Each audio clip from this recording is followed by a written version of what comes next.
Bueno, y esta época hay mucho cambio de temperatura abrupta. Salimos y tal vez aquel frío y de un momento a otro se pone caliente, caliente. ¿Y será que eso puede propiciar una parálisis facial? Bueno, para hablar de este tema tenemos al doctor Manrique Vega, que es médico cirujano, y vamos a aclarar porque ¿será esto un mito? ¿Será una realidad?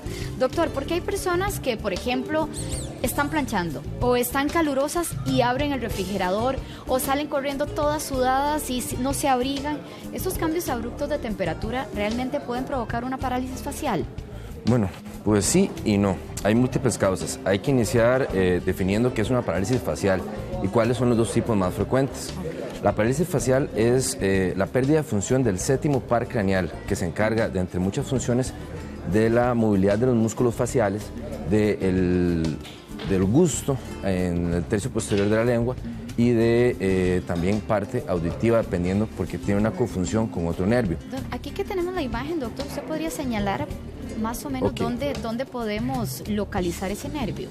Pues en esta imagen es un poco difícil, porque es un nervio que tiene un recorrido muy largo.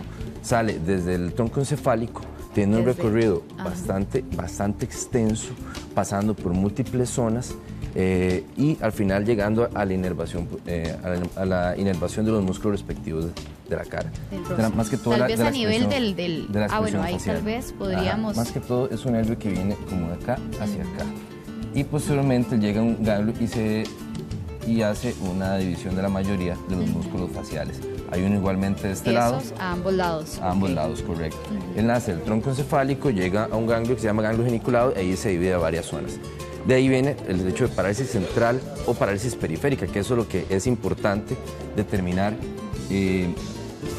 más que todo en un paciente. ¿Por qué esto es importante?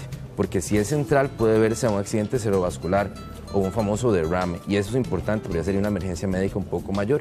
Si es periférico, ya cambia un poco el aspecto. Casi siempre usted va a ver en el paciente... ¿Cómo lo determinamos, doctor? ¿Si es periférico o si es central? Ok. Este músculo de acá y este músculo de acá tienen lo que es inervación de ambos lados. Entonces, si usted le pide a un paciente que sonría cuando este músculo no está funcionando o que eleve sus cejas, va a poder hacerlo. ¿Por qué? Porque el nervio del otro lado está cumpliendo la función.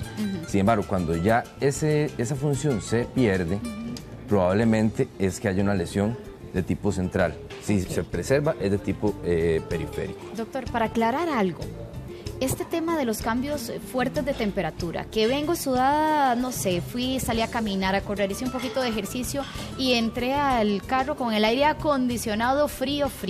Está la señora planchando los uniformes del chiquito, no sé qué, y se mete a la refri para sacar la merienda y le genera esta parálisis. Ese tema de los cambios de temperatura son fuertes, digamos que sí generan muchos casos de parálisis o no tanto. En realidad no son tantos. La mayoría de parálisis faciales periféricas se llaman idiopáticas o parálisis de Bell, en lo cual ¿qué quiere decir, no doctor? se sabe la causa. Nunca sabemos la causa. No sabemos la causa. causa. ¿Por qué? Porque hay enfermedades bacterianas, enfermedades virales, enfermedades ya del sistema nervioso periférico, que ya, en excepción de que no haya una buena recuperación del paciente, se empiezan a hacer los estudios posteriores. Doctor, entonces a nivel de prevención, ¿qué haríamos si no sabemos cuál es la causa? ¿Cómo nos cuidamos? Principalmente ir al médico apenas se presenta el cuadro. El cuadro va a ser, el paciente va a tener un decaimiento, principalmente va a perder la función de lo que es cerrar el ojo completamente, o sea, el ojo va a perder esa función. El paciente no va a poder sonreír adecuadamente. Entonces, yo llego, sonrío, esto debería levantarse. Y esto este lado se pierde. no se va a levantar. Digamos, si la lesión es de este lado, no se va a levantar. Entonces nada más va a tener una sonrisa de este lado. Doctor, ¿qué es lo que se paraliza? ¿Se paraliza el nervio facial que usted está hablando? Correcto. El nervio facial tiene lo que son todos los músculos de la expresión facial. Entonces usted va a ver ahí que el paciente no puede sonreír adecuadamente, que el paciente no puede cerrar sus ojos adecuadamente, que el paciente puede, depender de dónde esté la lesión, hasta que las cosas le sepan raras, o tener una hiperacusia, que eso se traduce como que escucha un poco más que todo por la función que tiene junto con otro par facial en su recorrido.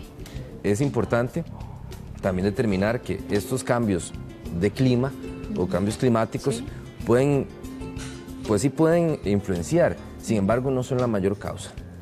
Perfecto.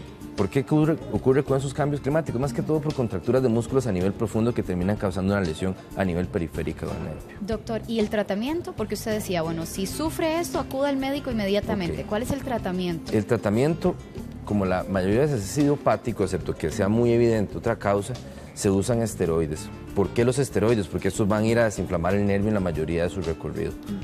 También se usan neurolépticos, que los neurolépticos son medicamentos que usan para ese tipo de dolor. Y de igual manera se utiliza también la terapia física siempre y cuando se tenga disponible. Perfecto, doctor. Muchísimas gracias. Con todo gusto. A cuidarnos, por lo menos en este caso de los cambios abruptos de temperatura, claro, que también es una causa. Perfecto. Muy amable, doctor. Con todo gusto. Vicente.